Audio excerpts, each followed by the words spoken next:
Olá, seja bem-vindo ao meu canal. Eu sou o professor Pedro Ana Júnior e hoje a gente vai estar falando sobre os aspectos tributários e contábeis do rateio de despesa ou compartilhamento de custo, que em inglês a gente fala que é o Cost Share Agreement, né? Então, essa é uma operação muito comum entre grupos empresariais, né? E é isso que a gente vai estar falando na videoaula de hoje. Então, antes de mais nada, convido a você se inscrever no canal, se você ainda não é inscrito, compartilhar esse vídeo para quem você acha interessante e é, ativar as notificações para receber os novos vídeos que serão colocados aí. A gente coloca um vídeo por semana. Então, seja bem-vindo ao canal. Então, hoje a gente vai estar falando dos aspectos contábeis e tributários do rateio de despesas, né? Ou compartilhamento de custos, né? Essa é uma operação bastante comum entre grupos empresariais, né? Para quê? Para você poder é,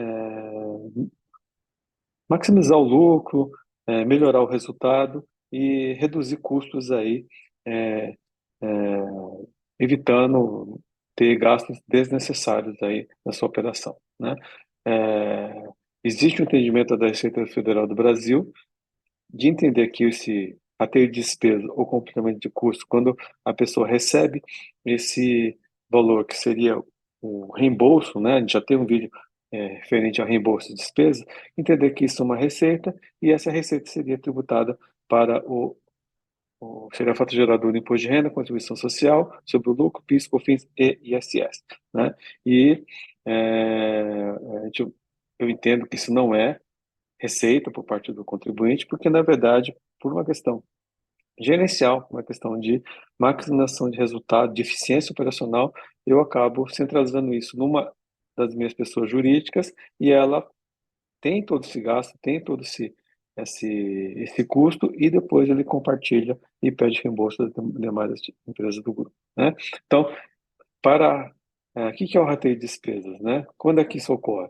Para racionalizar a gestão, simplificar procedimentos, otimizar recursos em empresas dos mesmos grupos econômicos, eles optam por compartilhar essa facilidade, rateando as despesas necessárias, seja para manter departamentos internos ou contratar prestador externo, né? Porque é muito mais eficiente, saídas muito mais barato eu contratar em nome do grupo do que contratar de maneira individual, porque às vezes aquele trabalho, aquele serviço, aquele custo, ele vai beneficiar todas as empresas do grupo, né? Então, você, em vez de ficar criando um departamento para cada empresa ou contratando cada um contratar o seu prestador de serviço, é muito mais eficiente você fazer isso de forma centralizada.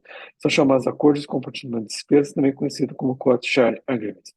São contratos atípicos, porque não estão previstos na nossa legislação civil brasileira. Esse é o ponto que acaba enfraquecendo, né, no julgado do CARF, porque o entendimento que alguns conselhos têm, como tem previsão legal, isso não teria validade, portanto, é uma coisa atípica, né?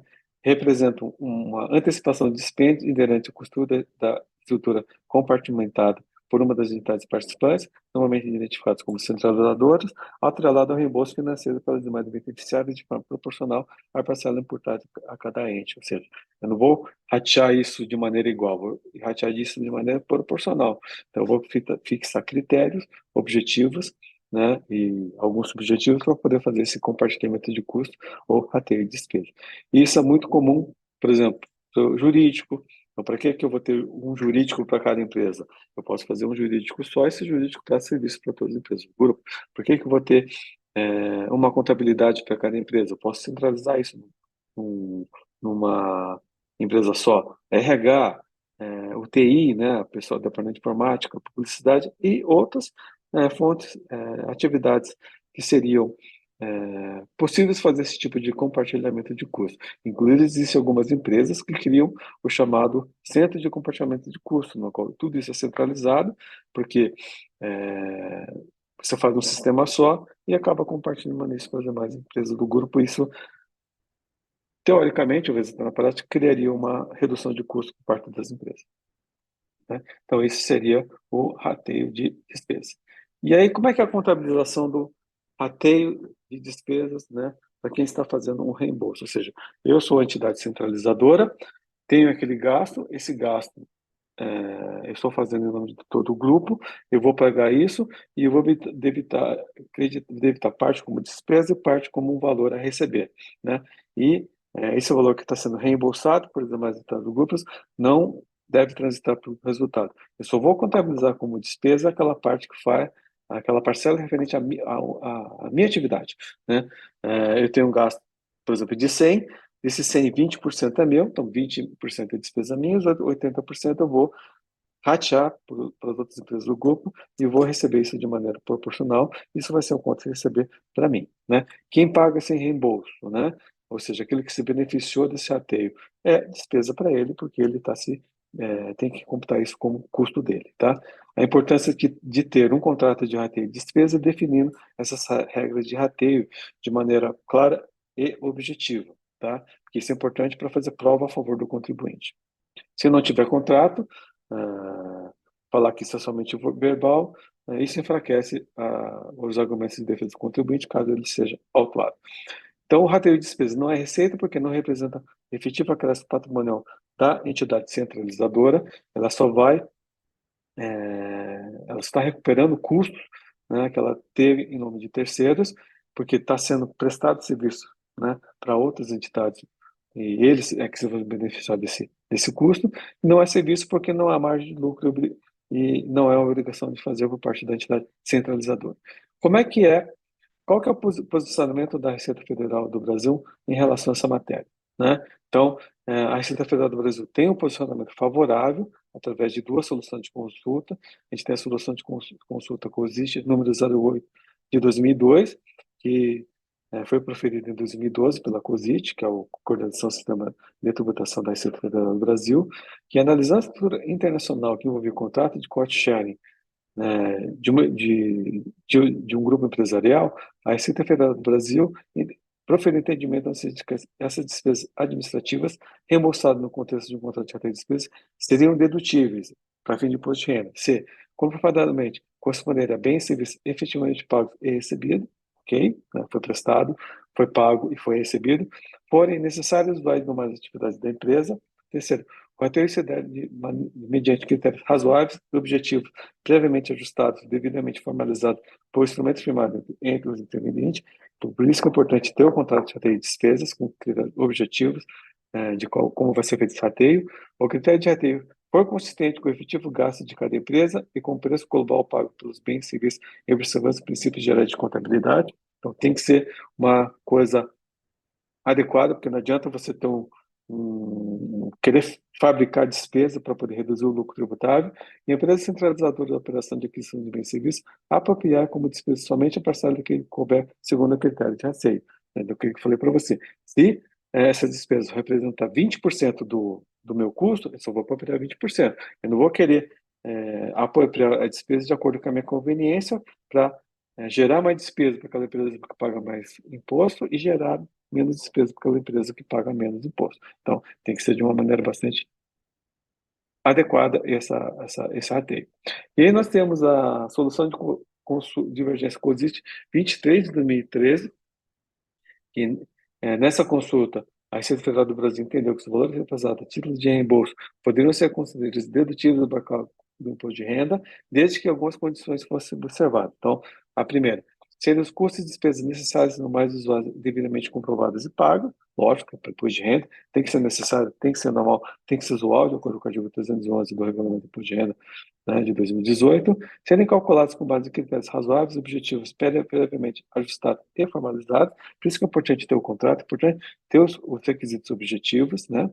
Corresponder ao efetivo gasto de cada empresa, então tem que ser rateado de maneira proporcional, de acordo com o que cada empresa produz, e cada empresa se apropria exclusivamente de suas próprias despesas, de acordo com os critérios formalizados no acordo, por isso que é importante ter um contrato, né, por isso que é importante ter esses critérios, ser mantida a escrituração destacada de todos os dados relacionados ao rateio de despesa, a importância da contabilização, isso de maneira correta e adequada por parte de cada entidade, tanto da centralizadora quanto aquela que está se beneficiando desse rateio, e sejam relativas a despesas de back-office, né? Ou seja, aquilo que dá suporte para todas as empresas, como RH, jurídico, TI, né?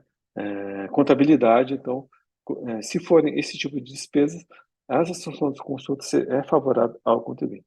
Bom, então, infelizmente, nós tivemos uma decisão da Câmara Superior de Recursos Fiscais entendendo que o rateio de despesas não seria receita tributável por parte da entidade centralizadora. Eles até, a emenda acorde até um pouco confusa, mas no final a conclusão é que, naquele caso, esse rateio não seria considerado como custo de quem estaria recebendo e seria receita por parte da centralizadora. Então, eles entendem que é possível a concentração em uma única empresa do controle dos gastos referentes a departamentos de apoio administrativo, centralizados para a postura rateio dos custos de despesa administrativa. Então, o custo administrativo é possível fazer rateio.